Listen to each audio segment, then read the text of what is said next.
Okay, good morning, everyone, and welcome to our financial support for business webinar run in conjunction with Co-operative Bank, FSB, Get Paid, On the Spot Tax, and Zella.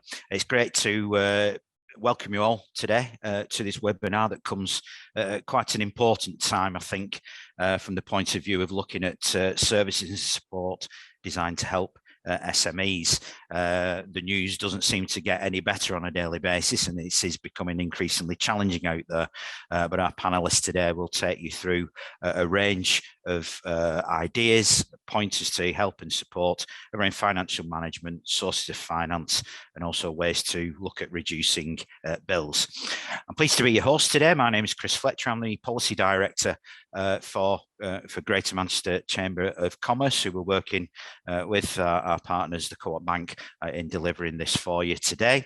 As I said on the screen now, you should see just a brief overview of some of the key issues that we're going to hear from over the next 30 to 40 minutes from our range of panelists. As I said, it's around financial management, managing finances and reducing energy costs.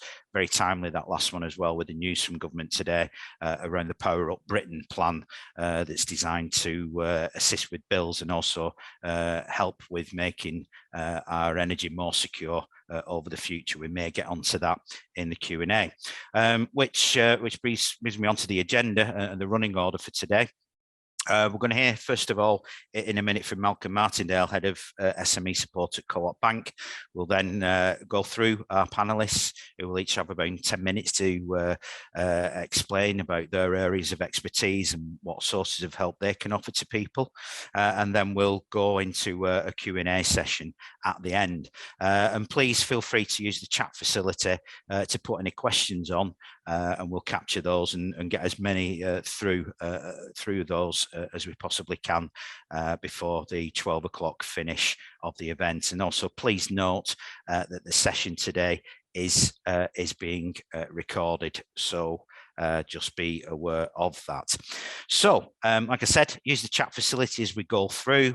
We'll bundle all the questions together. We'll come back to them at the end, and like I said, we'll try and fit as many in as possible. But without any further ado, what I'd like to do now is welcome our first panelist, who's Malcolm Martindale, the Head of SME Support at Co-op Bank. Malcolm, over to you. Thank you, Chris. Good morning. My name's Malcolm Martindale, and I head up the business support team for the Co-operative Bank that provides dedicated support for our business customers who may be experiencing financial difficulty. As a bank, we understand that given the recent economic challenges, the after effects of COVID, and now the increasing cost of living crisis that's affecting every one of us, businesses will face financial problems that call for extra support. On the next slide, if there's only one piece of advice that you take away from this particular session, it's that it's important that you recognise the early warning signs and take action as soon as possible. If you're struggling to meet your financial obligations, you may already be in financial difficulty. I would always encourage you to be open and upfront with your bank, as we can only offer you support if we know about you and your business challenges. Now more than ever, it's important that you know what support that is available to you. We've listed on our next slide the early warning signs that you should look for. Most banks will monitor your account and spot some of these early warning signs, and will try and contact you proactively to discuss your current situation if they see that you might be experiencing some degree of financial difficulty. Ask yourself if you are or have experienced any of the early warning signs that are listed.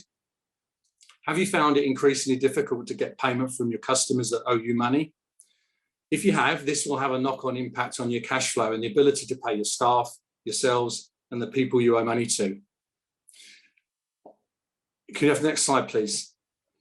This may sound obvious, but if you're seeing a drop in income from your business and your costs are increasing, you will run out of cash. And it is one of the leading causes for business failure in the UK.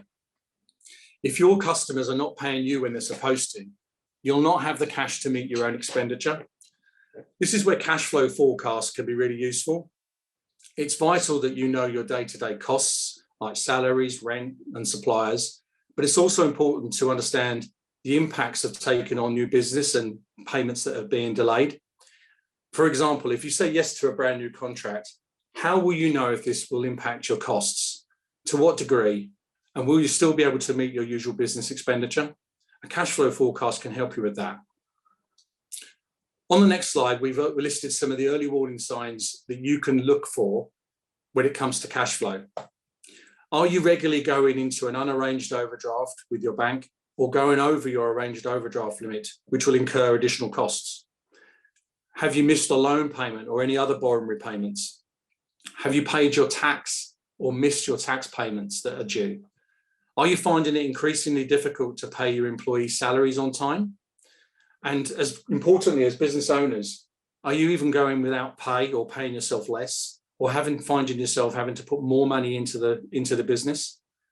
Do you recognize any of these problems in your business now? On the next slide, if the answer is yes, what could you do to help provide some short-term support when cash flow is a concern? Debtors, people who owe you money, I know it sounds obvious, but maintaining professional and business-focused contact when dealing with your customers who haven't paid you yet is essential. Having an open dialogue will help you when you're collecting money that's owed to you. Always follow up outstanding debt that's beyond the payment terms that you've agreed. And again, I know it sounds obvious, but we do see this not being something that's regularly followed up. What can you do to improve your cash flow in dealing with new customers? Could you potentially offer discounts for quicker payment or take deposits up front to inject cash into your business? We often see customers who don't speak to their creditors, the people that you owe money to, about payments that are late or overdue, and they haven't explored options that they could probably take up to agree different payment options. If you're struggling to make payments, you should ask for help when making these repayments and agree new payment dates. And one common problem we see with some businesses is that they have all their cash tied up in stock. Try to manage your stock levels to meet the demand from your customers. Having too much stock can mean it becomes out of date, and then you'll have to sell it at a discount, resulting in less cash than you originally anticipated. On the next slide, what could you do about managing your costs? With any costs, you should regularly review them to see if they can be reduced or renegotiated. And again, these aren't rocket science. They do sound quite obvious at times, but it's important to think it through. Things like rent, other fixed costs, and even staff costs. Are they still at the right level if you've seen a drop in your sales income? And check your pricing. With spiraling inflation, when was the last time you increased your prices to pass on the additional costs that you're incurring? And always keep an eye on how your business is performing through accurate management information. Things like the cash flow will help, but having that up-to-date information to know how your business is performing is absolutely essential. On the next slide, so what help and support can your bank provide? Like I said earlier, most banks will have dedicated teams like we have at the Co-operative Bank who can speak to you about your situation and can explore the different support options that are available to you. Importantly, banks will tailor their support to your needs and will ensure that short-term support is appropriate to your situation. That means we will need to speak to you and to fully understand you and your business challenges to ensure that the support provided has the best opportunity to be successful. But the bank can only go so far in offering you guidance and support. It may well be that you need further support that the bank cannot offer, and you might need to speak to professional advice from, say, your accountant or any other professional advisors you have. In other cases, there are a number of third-party support organisations that can help you. We will always signpost this additional support to you, and we've seen some fantastic examples of customers who've been supported by the Citizens Advice, Business Deadline, Money Helper and Step Change that's made a real difference to their financial situation and has allowed them to continue with their business and tackle the financial difficulty that they're experiencing. In summary, I'd say it's important to take action early. Speak to your bank as soon as you can to discuss the help and support that may be available to you. I'm now going to hand you over to Joe to talk to you about other ways you can save time and get paid on time. Thank you. Thanks, Malcolm, and good morning, everyone. It's really great to have the opportunity to speak to so many people, so thank you for the invite. My name is Jo Gibson, and I'm Head of Digital Transformation here at Go Get Paid. And Go Get Paid is a mobile application that the Co-operative Bank make available to small businesses. And that's regardless of who you hold your financial arrangements with. So you can be Co-operative Bank customers, but I'm hopeful that there are some small businesses out there who've joined us today who may not bank with the Co-operative Bank. But this is just to know there is a digital service like Go Get Paid out there and available to you. If we could move forward, please, with the slides. Thanks. So I just want to come back to a couple of the points that Malcolm touched on, actually. So Malcolm made sure that we're all aware of our cash flow position in our business and how things like late payments can build up very quickly, and very quickly they can become a problem for small businesses. But Malcolm also talked about keeping a hold of our overheads. And I know as a small business, we're a small business ourselves, we're constantly reviewing our suppliers to make sure we're getting the best deal possible. But I just want to talk about making sure that if you do make savings in your overheads, you're making them in the right place. Because as small business owners, quite often we spend a very large portion of our time on our business rather than in our business doing what we love best. Designing the websites or whatever that service is that we provide. That's what we set ourselves up in small business to do. We didn't want to be spending hours and hours administering our business finances each month. So if you've worked out what your hourly rate is working in your small business, it's really important to understand, how valuable your time is, because you don't want to be spending that really, really valuable time doing all the financial admin tools in the back of your business that maybe a digital tool could do for you. So whilst it may seem counterintuitive to be spending some time and some subscription fees on some digital tools, in the long term, they might be more cost effective because they will be running the parts of your business that you don't really want to be doing or you're not specialist in. So I would encourage everybody just to work out what your hourly rate is within your small business and then compare that to some of the digital tools that are available on the market to do some of that work for you. If we can move forward, please, Chris. Just an example of some of the digital tools that you can take advantage of within your business to build an ecosystem around. I've just pulled together some here. So managing that stock and managing the inventory, as Malcolm talked about, making sure that they're at the right levels so you're not holding too much stock, which is tying up your cash flow. There are digital tools that will do that for you. If you have a lot of employees, do you have somebody or a digital tool that's working out all that payroll for you? Because that can take hours at the end of each month. Cash flow forecasting, really, really important as a small business that you know your cash flow position today and possibly your cash flow position in 3 months. So are there some tools available that you can use in your business that will pull all these elements together and give you an accurate cash flow forecast position at any time? Do you have a tool that's going to help you pay your suppliers, that help you pay them in a point in time that's right for your business? We always want to pay our suppliers on time and never past any terms or due dates that we've agreed. But, there's always a tipping point, but when is the best time for me as a small business to pay my suppliers? Do you know when is the best time to pay them? And equally important, a customer relationship, some sort of software so you know who your customers are. So when you're talking to your customers or your suppliers, you could talk to them in a really personalized way so that they know that you value them and they feel valued. And obviously very close to my heart is, how do you collect your payments in your business? There are lots and lots of digital tools out there in the marketplace that will help you collect your payments on time and help to eliminate late payments. We speak to lots and lots of small businesses here at Go Get Paid, and we know one of the things at the top of a list that people hate to do within their business is to chase late payments. So the first thing we need to tackle is, let's not bring an opportunity for those payments to be late in the first place. And if we do have to chase late payments, is there some tool that we can use that removes some of that embarrassment, where it's horrible to have to ring to people to chase payments, but also that takes an awful lot of time. So there are digital tools available like Go Get Paid, which the cooperative actually provide totally free of charge to their small business customers, that will help you send a request for payment, that will make it easier for your customers to pay you, but don't necessarily incur the expensive charges that things like credit card and debit card and direct debits can bring to your business. They can be costly. I'm not saying that they are not appropriate for small businesses. They are, but there are other digital tools that you can take advantage of in your business.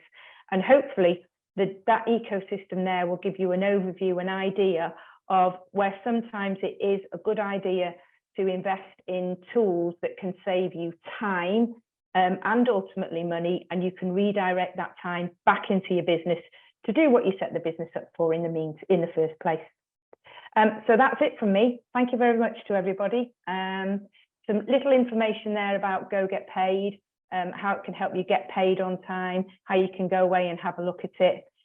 But keep on top of that cash flow, and don't really, where possible, don't introduce the opportunity for late payments. So thanks for letting me speak to you all today. I'm going to hand over now to Hans. Thank you, everybody. Thank you very much, Jo. My name is Hans Kobin, Director at On the Spot Accountant, and today I'm coming via FSB, Qualified Chartered Accountant, having run lots of business myself and now running my practice. So today on the agenda, what do we have on my next slide? So we'll talk about tax updates. So what's been happening over the last year, and definitely the spring budget as well. I will share with you what business plans are and the key tips and tricks on business plan. And finally, we'll look at grants, which is very important on a lot of small businesses agenda. So moving on, corporation tax update. So we know from 1st of April 23, the rate will increase to 25%, especially for organizations making profit of more than 250K. If you make profit of less than 50K, it's still the 19% tax. But if you fall between 50K and 250K worth of profit, you will go under a tapered sort of tax agreement, and then you could end up paying up to 26.5% in tax there. So very, very important for limited companies to do a lot of tax planning, especially if you are between that 50 and 250K. How do you minimize your tax liability? How do you bring yourself under that £50,000 profit limit so you only pay 19% tax, for example? Does the argument of taking minimal salary and dividend work any longer? So this is where tax planning come into play. Quite a few circumstances, it doesn't work anymore, because of course, dividend is paid after corporation tax, after profit. So that means, if you are planning to take dividend, that boosts your profit, and then you may fall under the 26.5% banner. Let's look at super deduction. So super deduction ends tomorrow, which is 31st of March 2023, where we were allowed to take 130% of qualifying plant and machinery costs against our tax bill. It will stay on at 100% from 1st of April. However, of course, losing that 30% means, either if you can bring it forward, but of course, if you are making profit above 50K, pushing it into next year doesn't make much of a difference. It could actually save you tax, because if you're paying tax at 26.5 or 25%, that means less tax for you. So let's look at research and development. Quite a few changes here. So for expenditure after 1st of April 23, for small and medium-sized enterprises, additional deduction will decrease from 130% to 86%, and the SME credit rate will fall from 14.5% to 10%. However, a higher rate for SME payable credit of 14.5% will apply to loss-making SME, which are R&D intensive. Let's remember R&D intensive. That means to be R&D intensive, the ratio of qualifying expenditure for R&D must be above 40% of the company's total. If a major part of your claim is overseas contractors, that is going to stop happening. So you may want to think about bringing it forward into this financial year. However, if you're looking forward to claiming data on cloud hosting as an R&D cost, you can do that from next year. So you may want to delay that into next year. Dividend tax is next. We all know, as a company director, there was a 2K tax-free dividend that we are going to start to lose from 6th of April. So if you still can take quite a bit of dividend out of your company, start thinking about spouse, partners that you may want to give additional shareholding responsibilities so you can give them that £2,000 dividend. After 6th of April, that is half to 1K. Still advantageous, so you may still want to think about that, but of course it is half, so we are losing something there. Capital gains tax. If you're about to exchange on an asset, you may want to ensure this definitely happens before 5th of April 2023. After which your tax-free allowance, which is now 12,300, will be reduced to more than half, to 6,000. So for example, for a couple selling a buy-to-let property, this might cost tax of up to £3,500 for the sake of just exchanging after a few days. The same applies for limited companies, where with the increase in corporation tax, exchange before 1st of April is recommended, especially if your year end is 31st of March. If we look at pensions now, so with corporation tax rate increases, many company owners may wish to delay their pension contribution to after April 23. Of course, reducing the tax element which has increased. And also, the 40,000 allowance is now going to be increased to 60,000 a year. So you've got more allowances there to kind of mop the whole thing up. National pension, state top-up, very important. Ability to top up your pension payment for earlier years is significantly reduced from 31st of July of this year. You can currently make Class 3 NI contribution going all the way back to April 2006 to fill any sort of gaps you may have in your state pension qualifying years. From this July, this is being reduced to only 6 years, which is still quite valuable, but of course we're losing all of these years. So I will urge people to go and check their personal tax account to make sure you are up to date. If you are not up to date, speak to HMRC. You can go back to 2006 and pay any top up you require. Of course, you've got to work out whether it's beneficial in doing that or not. What is the value of all of that, etc. And finally, we look at frozen allowance. Inflation is a gift for the Chancellor when so many tax allowances have been reduced or frozen. So for example, personal tax allowance frozen at 12,570. Tax ban for basic at 50,270.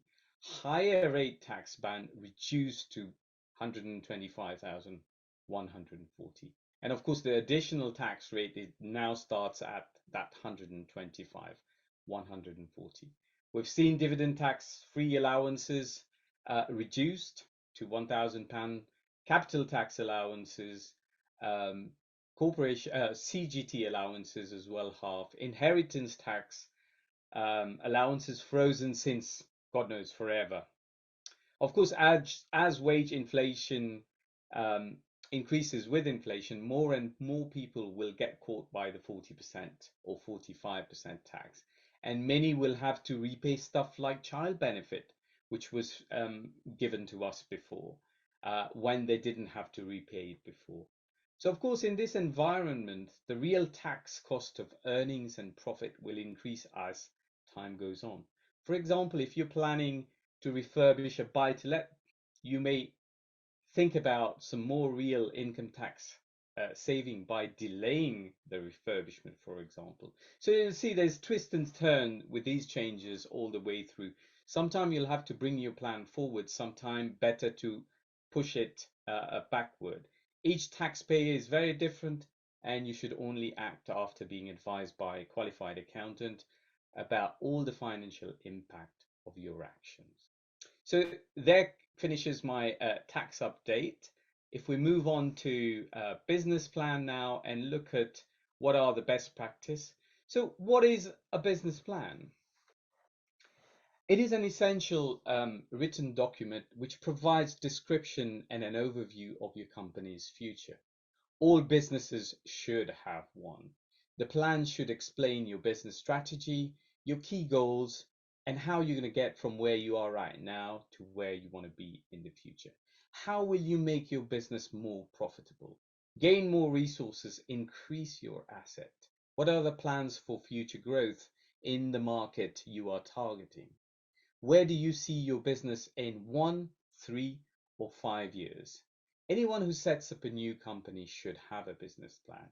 It can also be an important tool for an established company that is moving into a slightly different direction or just to manage performance. Why do we need one? What should it aim to do? Managing your business performance, as I said, is very important, and this will help you. It will also help you act as a benchmark against other similar businesses. Focusing and developing ideas, identifying your business priorities, thinking through what options you have, identifying opportunities and threats, and tackling these along the way. Another key reason why you need a business plan is explaining your funding requirement. We all know that bank will not loan you money without looking at your business plan and a convincing business plan as well. And finally, we need one, especially when we're growing and we're thinking of attracting, talent. Normally your business plan will have stuff like your company's vision, mission statement, etc. And why should people join you? So what does it include, right? A very quick snapshot. It should have an executive summary. So what does it include all in all? Where do you start? The business description, details of marketing strategies. How are you going to go to market? What are the different sort of competitors you have? So competitor analysis. The design and development plan of your products and services, how you are going about, designing it, what sort of services you offer, which sort of market, information about your operation itself and how you're going to manage the whole business. Last but not least, financial information around planning and factors. So this section containing your financial factors should include an income statement, so a profit and loss. Very important, cash flow. We've seen our two previous panelists talk about cash flow extensively, and then finally a balance sheet. It should aim to provide you with an accurate picture of the company's current value and your ability to pay the bills and earn profit on top of that, of course. Once you have a business plan, why do you need to change it? Which is my point there, regular updates. Very, very important to learn from how you go about doing your business. So learn from your mistakes, make changes to your plan, steer it in the direction you want. It is very important to regularly update your business plan. So that'll be all on business plan. Let us look at grants now very quickly. So what is the difference between a small business grant and a loan? Very important to know, Small business loan is money, of course, your business will have to pay back, whereas grant is very different. There's no expectation for paying back any of that. Some grants will be offered on the basis that you must also invest an equivalent amount in your business. For example, if you get £10,000, you may have to or asked to invest. And in some cases, you just get the money up front and you don't need to invest anything. How do we apply for small businesses grant? The application process will vary depending on the grant you're applying for. However, here I'll give you some tips anyway. So important, talk to the body awarding the grant. Find out what are they looking for. Tailor your application to the objective. They normally send you lots and lots of stuff to read through, and then the application form. So there's plenty for you to make yourself aware of as to what is required. Again, going back, the second point here, write a thorough business plan. Very important. Explain how you will use the money when you get the money. Be specific here and show how the funding will also help grow your business. Apply early, very important. Some grants have a limited pot, so it's always worth getting your application as early as possible. Finally, create a cash flow forecast. Very important. This is useful for managing your business, but will also show the body giving the grant, how you're going to provide the service that you're saying you're going to provide. How will you be able to fund it, etc. I'll give you some quick examples of grants, but there is a whole heap or list out there. Government grants, lots of them available. Innovate grant, R&D tax relief, we talked about it. Grants for unemployed entrepreneurs, grants for taking on apprentices, grants for installing high-speed broadband, for example. Air quality grant scheme where you can get some money to buy new vehicles, etc. You also have non-government grants. Simply Business, for example, runs competitions with companies where the winners get, an amount of money at the end of the day to do something specific. National Lottery Heritage Fund, small business grants for young people, the Prince's Trust, for example. Where can you find the business grants available in the UK? Of course, the government has got their own website, finance and support for your business online tool on Gov website where you can filter via grants and you can look at all the different grants you have. Go to your local council, absolutely. They all have website, they have an element or section on grants. Local enterprise partnerships have their website and they've got 38 regional hubs on there. National Skills Fund, for example, they've got some on there as well. And of course, if you're a larger company, Help to Grow scheme, for example, where training is available and digital skills as well, free of charge. So you can look at all of those at the same time. Finally, just worth mentioning, alternatives to grants. If you're looking for funding, for small businesses, also look at crowdfunding, venture capital, and angel investment. So that's everything from me. I will pass it on to Mike now, who will take us through energy. So thank you. Thanks, Hans. Hi, everyone. I'm Mike Chesham. I'm head of energy for Zella. So I've been around in the energy industry for about 30 years and have always been trying to save people money on whether it's their energy efficiency to reduce energy or on their energy supply bills. Next slide, please. So what is Zella? So we are a digital platform, rather like Joe's, except purely focused around sustainability. A lot of people hear the word sustainability and think, oh, that sounds like it's going to cost me a lot of money. Well, actually, sustainability is more likely to save you money. And one of the things about our platform is it's designed to reduce your energy costs whilst you become more sustainability and reduce your impact on the planet. It's kind of like Experience, so it has a score like Experience, so you can compare yourself to other businesses, whether they're similar businesses in your region or national, see what your Zella score is, and the more things you do, the lower your emissions, the higher the score gets, etc. It's a completely guided program, so it's built for every sector, for every individual small business, so you can join that for £29 a month. It's good to know that there is a 20% discount available for Co-operative Bank customers, as long as you are a banking customer, and you can ask us about how how you get that code later on. but please, visit the Co-op website because it's on there as well. And roughly, on an average small business, obviously there's a huge range of small businesses and how much they turn over each year. But on average, if you're an average small business, you should be able to save about £4,000 a year by joining the platform and then taking action. It certainly helps you with anything to do with greenwashing. So you can find out, are you being greenwashed? Is your current energy supplier not really what it seems? And we try and make everything as transparent as possible. And then it moves into other areas. So the wider sustainability part of, how can we improve biodiversity by sponsoring and funding different projects around the UK? How can you get your staff engaged with volunteering, all to do with environmental volunteering things? So not only team building, but also making a big difference to your local environment. And then there's the wider community, getting involved in your community. Small businesses are brilliant for the local community.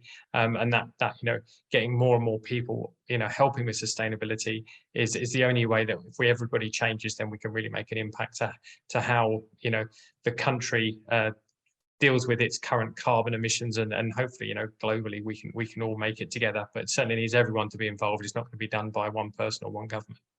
Next slide, please. So back to the financing side of things. So spring budget impacts. So unfortunately, the budget that happened recently, whilst there was a small extension for homes, domestic relief, for businesses there was no further relief that hadn't already been announced. So if we look on the left-hand side, the energy bill relief scheme, which came around when energy prices absolutely soared back at the back end of last year, that ends this Friday. So that's the last day. Now that if you were unfortunate and you happened to buy an energy contract because you had to at 50 pence per kilowatt hour for electricity, because obviously that's the sort of prices we were talking back then, you would never pay more than 21 pence of that, the wholesale part of that. So you were protected by about 30 pence there for electricity. The new scheme, unfortunately, is very much lower. So if you bought an energy contract, around about that time, and if you're locked in for a year, whilst you would only be paying 21 pence the wholesale price, now you're actually only going to get 2 pence off that 50 pence. So you would have, you're going to be paying 48 pence still for as long as that contract lasts until you can, renew and get a different contract. And also, it only really kicks in. So if someone was to buy a contract on the 1st of April, it wouldn't really make any difference because the wholesale rate has to be above 30 pence for electricity and 10 pence for gas at the time you bought the contract. At the moment, the rates, as we'll see in a couple of slides, they're down at 12 pence on the wholesale market and for electricity and 4 pence for gas. So I know there's a lot of numbers on there. Hopefully it's clear, but what I'm basically saying is there is little or no support really if you've bought a contract at those higher rates in the last few months. But there are ways, and I would encourage everybody. It's not like domestic, because at the moment you can't really get many domestic fixed deals, and even if they're offered, I would be really wary of them, because some suppliers are now saying, hey, we can give you a deal, knowing that the price cap in domestic is going to go down in a couple of months' time, and if you fix now, you're probably going to pay more for a year than waiting for that cap to come down. So worth that's domestic, but worth looking out for that. It's not the same for business, but definitely Zella can help you certainly find a better deal and the right deal, which is the right green supply, or even brown supply if you're not quite there with the green supply, but certainly we can help you and make it clear. So on the next slide, I talk a bit more about Zella. So Zella is, if they said, that digital platform, and it's kind of end to end. So if you're a really small business, you can save money. The bigger business you are, the more money you can save, clearly. And the one thing about sustainability is there is a kind of process to follow. There's a kind of, you can do everything at your own pace, but there is a process that's quite well established. And the Zella platform will guide you through all that to make it easy. The first thing you need to do, and this is the same with anything really, is you need to be able to measure what you're using. So whether it's the amount of energy you're using, the amount of emissions you're creating, whether you travel a lot and those employee emissions, commuting to work, whatever it is, the platform can work that all out for you. And getting a smart meter, of course, will make sure that you can not only reduce your energy, but once you've reduced it, you know how much you've reduced it, you know what your energy bill is going to be. And also you can make sure, does any of it get undone? And does someone go and turn something back on you've been turning off regularly, and therefore you use more? Whereas a smart meter sort of stops that and helps you really challenge how much you're using. Once you've measured everything and you've done that, the next thing to do is just reduce everything. So within the platform, and these are sector specific, there are energy advice tips and further wider sustainability tips, which kind of help you say, okay, well, how can I save money without having to spend too much money? So these are things that you would do, whether it's weekly, monthly, annually, around your building or buildings, to go around and put these in place regularly, such as, getting some really engaged people to lead that, become sustainability officers, so that they really take ownership of making sure, silly things like lights are being switched off, temperatures are turned down, etc. But there's about 50 tips per sector, from energy to wider sustainability, and including switching to a sustainable bank like Co-op is one of the ones in there. So that's on the sort of wider side. Once you've reduced everything, then you've got to say, okay, well, what have I got that's inefficient? And that's where you can invest. So investing in lots of different types of things, whether it's a greener energy supply, whether it's LED lighting, smart controls to make sure your building's not heating when it shouldn't be. And depending on your business, there's more processy stuff in there around variable speed drives for pumps and compressors if you have those pieces of equipment. But there's lots of sector specific ideas to say, okay, well, if you are this type of business, the likelihood is you will, need to save money, and you can do it by installing these techs, and it links you to either someone who will guide you through it like a partner, or you can go straight to certain suppliers that will help you with those. And then once you've reduced everything through that investment, then the time would be to generate. Now, as I said at the beginning, you can do these in any order. So for instance, generation at the moment, because of the price of energy, if you've got a roof that could have solar on, taking that away from the energy companies that are supplying you and having that own generation for some of your energy is a great move. So to do that is really, really good timing at the moment. The payback's very quick on it. So I would encourage everyone who's got a roof that doesn't have a landlord that's going to stop you putting it on the roof, or a shared roof, then definitely worth looking at solar. Very reliable, well established, and we can help you with that as well. And there are other things around generation, but they can get a bit more complicated. Once you've done all those things, we'd love you to influence other people, and that's the thing about publicizing what you're doing. Put it on social media. We've got all of those links into social media, so we make it really easy to tell a story that you've done all of these things, you've made a difference, and then helping other small businesses understand that sustainability isn't a word about spending loads of money. It's about how you can save for yourself and also make a massive impact on the planet. And that's really what we're about, is that supercharging, getting our message out there and getting a lot of people to really make a difference. Once everything's done, then of course you can look at offsetting. Offsetting can be a bit of a dirty word, but there is a room for offsetting. It certainly shouldn't be done at the beginning, because then you're just going to not do all the things that you really should be doing to reduce carbon emissions. But you will always need to offset, because at the moment, unfortunately, we can't all switch away from fossil fuels yet. We want to, and that's definitely something that's coming. But I should have mentioned actually on the last slide, the Powering Up Britain announcement. Of course, that gives us a long-term look at how we're going to reduce our emissions from a grid perspective. But of course, what it doesn't help is anyone in the short term. So there's nothing in it to help anyone in the short term.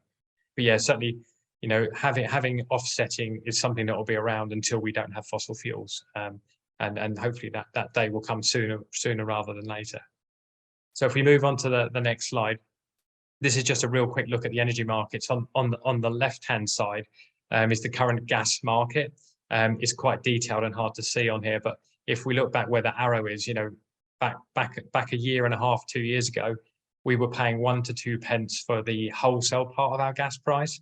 If you look at the way the graph goes, it goes absolutely crazy, up to 30 pence plus for gas back in the back end of last year, which unfortunately caught a lot of people whose contracts would have been coming to an end, and they had no choice but to buy a contract at that rate. So that's painful. But you can see now we've come back down. It's round about the 3 to 4p again now. So there are supplier profits and things to go on top of that, but it gives you a good idea of where the market is, and it's certainly a lot more stable in the last couple of months. And similar story with electricity. Back 18 months ago, it was the price was 5 to 8 pence per kilowatt hour for the wholesale part, and that largely has been the same for 10 years. It hasn't really moved very much. And then we had obviously the supply shortage scaring, and then the Ukraine war, etc. And you can see that price just rocketed to almost 100 pence per kilowatt hour, just under. So again, we've come back down now, and we're around about the sort of 12, 13, 14 pence mark, depending on how long your contract is. Now, we do a blog every week on Zella, so you can get that blog and you can subscribe to it. And that'll tell you where the energy market is. But definitely, as I said earlier, it's not like domestic. There definitely is a time now to be looking at, when is my contract up for renewal? Can I get some help with this? And the big thing about Zella is, because we're not here to make money like a normal broker would do, because that's not what we're about. We're about green energy, and we're about saving people energy. We can help you buy your energy, but we don't charge any fees. And if you buy gas and electric, and if you have a broker today, whether you know it or you don't know it, you're probably paying around £600 per fuel for your energy. Some people pay a lot more and just don't realize it. Within the Zella platform, we can help you. It's an offline process at the moment, but we certainly help you source electricity and gas with lots of different suppliers, and make sure you're getting the best rate you can with no commission. And that's about it for me. But please, yeah, if you need any help or you need a discount code, then please let us know, and we can help you with that. Thanks very much, Mike, and thanks as well to all our speakers for 50 minutes or so there of absolutely top-notch business advice, especially when it's coming to look at financial support. There has been a couple of questions in the chat, which I'll just bring up now. There's one from Bijal. I think, Joel, this is for you. It's around Go Get Paid, whether or not there is a desktop application for that. Yeah, there isn't at the moment. Go Get Paid is currently a mobile app. There are plans and work afoot to take it to a desktop version, and we hope to see some progress with that towards the end of 2023. So unfortunately, at the moment, it's a mobile app. It's that financial department in your back pocket, we like to call it, but we will keep everybody posted as we make progress. Okay, that's great. There's a question just coming from Samson. I think this one is for you, Malcolm, around what steps does Co-op take in addressing and improving financial support to businesses that have been struggling for a while, but have taken a turn in performance, and the current and near future is promising? That links with the question I had over a lot of the focus at the present moment in time, if you read the paper and the media, is around survival and the waiting of the next doom and gloom to hit. And we've heard obviously there from Mike around the ending of the energy supply bit. There are still businesses that are turning the corner, aren't they? So what's the Co-op attitude towards that, and what level of support is there for those businesses beginning to pick up business? Yeah, I think what's important is that, going back to the original stuff about making sure that we know and understand the situation that each individual business is facing into, and obviously the performance of the business, prior to the challenges that they're facing into now. Because we've got, there are a wide range of support options that are available to customers that might be struggling to meet their repayments with us or need further support from us. And we have a wide range of forbearance options available, but they are bespoke to the individual customer's needs. We need to make sure that we don't kind of give too much support or not give enough support. And I think we constantly review what we've done with customers to make sure that the support is going to be affordable, viable, and that the business can actually survive the kind of thing going forward. And we wouldn't want to provide support to a customer where there's no likelihood that it's ever going to make those payments if we go forward. So I think all I'd say to you is that it's based on every individual customer's individual circumstances that we will review those situations. But we're very positive, and where we can't help, and there will be situations where we can't help, we will signpost to the relevant third-party organisations to get that expert support that's available. For the businesses turning around, we'll always look to try and be supportive where we can. Yeah, that's good to hear. Chris, it's Hans. Sorry, Hans. Can I just add a couple of words to what Malcolm is just? Of course, there's help available throughout your bank, but always remember, you've got your accountant there. You need to go to your accountant and just make sure you're really looking at your financial statement, where you can save cost and where you can reduce costs. We've had great example of quite a few things in this panel with all the panelists already.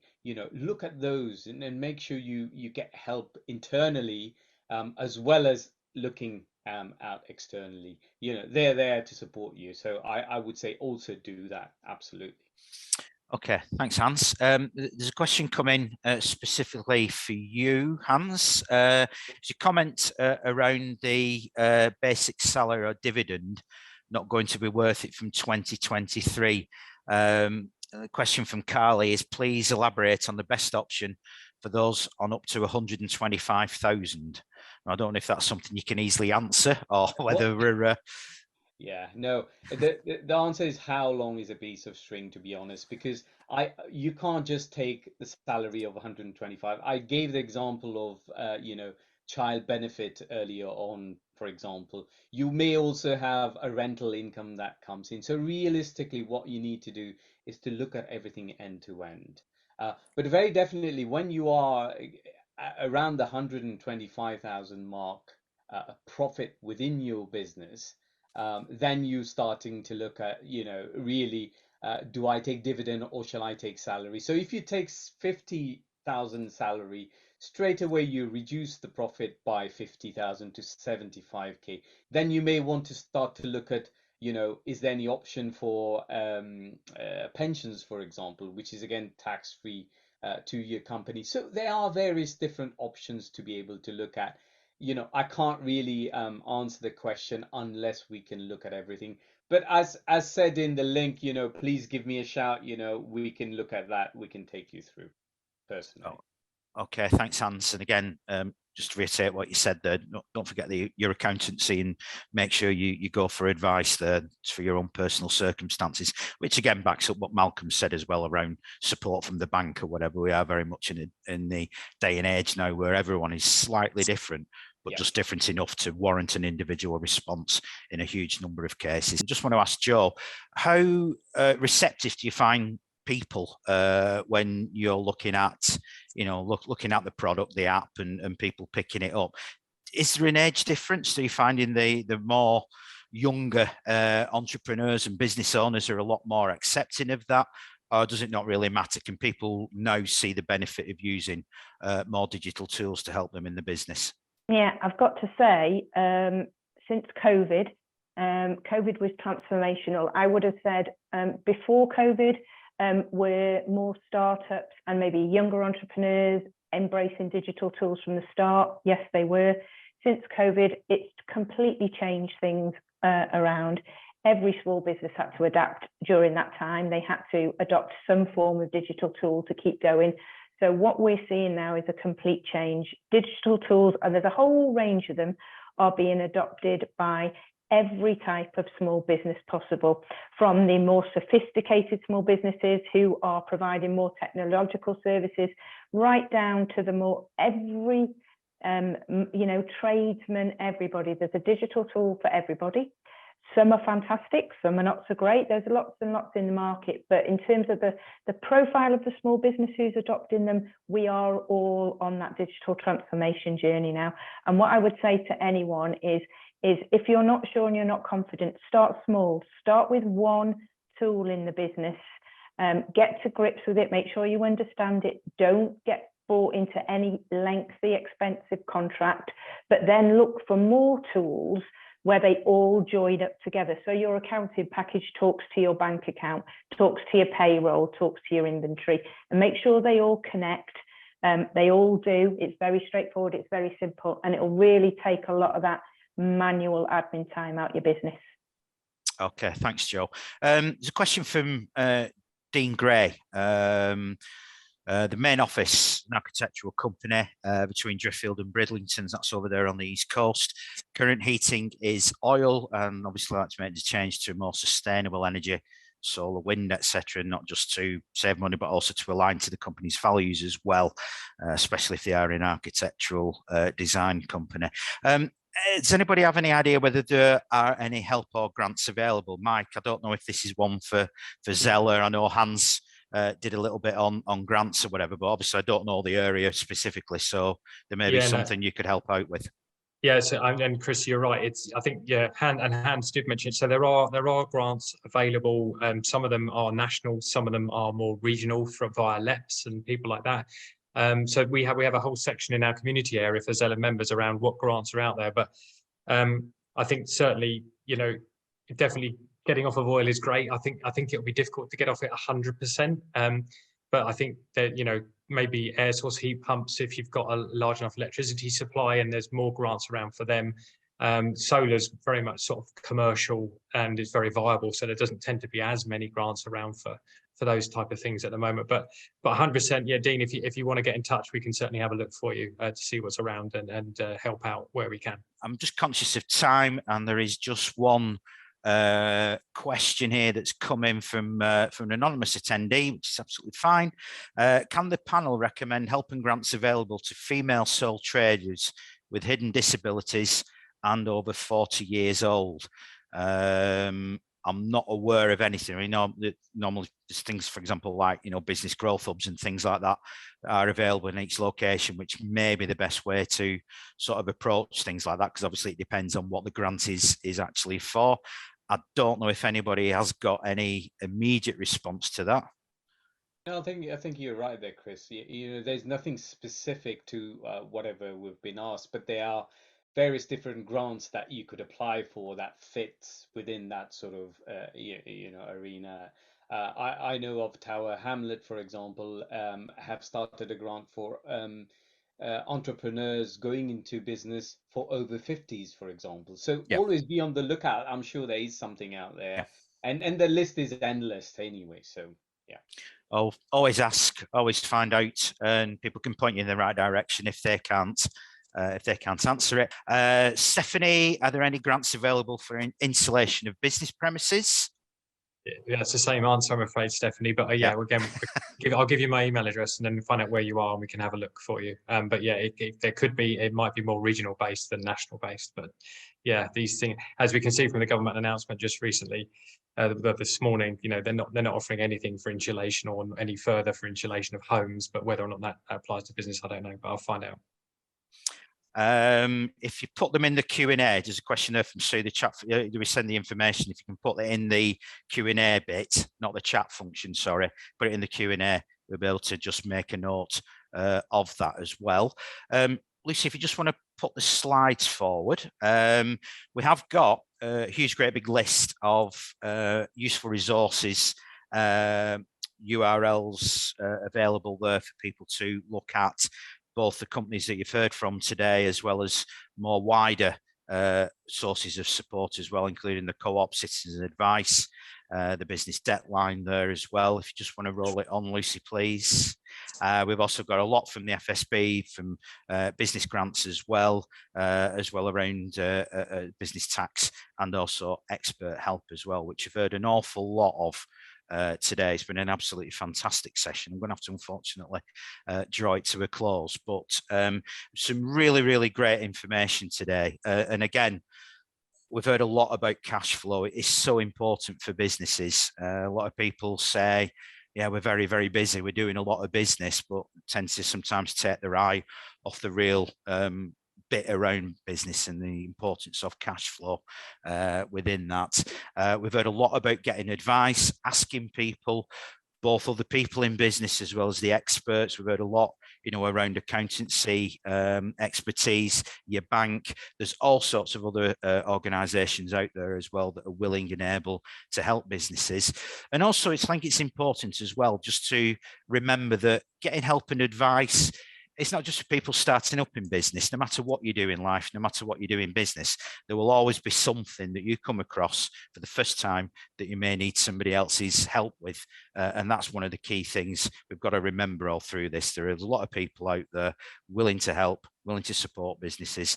And especially in these times when things are very challenging, the more help and advice and support we can access, then I think the better and more chance we've got of being successful in the future. So on that, I'll wrap up this session. Thanks very much to Malcolm, to Joel, to Hans, and to Mike for their expertise, their input. We will get back to people. You will get a copy of the slides, and you will get a copy of the webinar as well once it's been edited and a sort of highlights package, I guess, put together. But please look out for that. Thank you very much for your attendance. Thanks to our panelists, and enjoy the rest of your day. Thank you.